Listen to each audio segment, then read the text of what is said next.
السلام علیکم ورحمۃ اللہ وبرکاتہ۔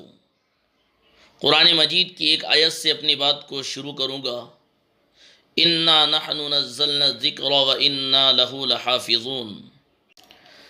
ہندوستانی سپریم کورٹ نے قرآن مجید کی 26 آیتوں کو حذف کرنے کی ملعون وسیم رضوی کی جانب سے دائر کردہ درخواست کو مسترد کر دیا ہے۔ آج سپریم کورٹ کے جسٹس روہنٹن فالن ریمن پر مشتمل بینچ نے اس کیس کی سماعت کی۔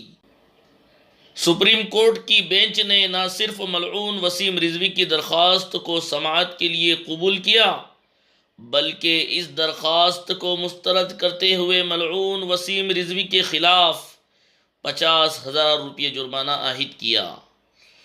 اس موقع پر مسلمانان ہند سے میں اپیل کرتا ہوں کہ قرآن مجید کی جو 26 آیات پر اس ملعون نے اعتراض جتایا تھا، ان 26 آیاتوں کا صحیح مفہوم و معنی ہمارے برادران وطن کے سامنے پیش کیا جائے اور ان کو قرآنی تعلیمات سے آگاہ کیا جائے۔ اگر ہمارے ویڈیوز آپ کو پسند آ رہے ہوں تو لائک، کمنٹ اور شیئر کریں، اور مزید نئی ویڈیوز کے لیے ہمارے چینل دعوت میڈیا کو سبسکرائب کریں اور بیل آئیکن پر کلک کریں۔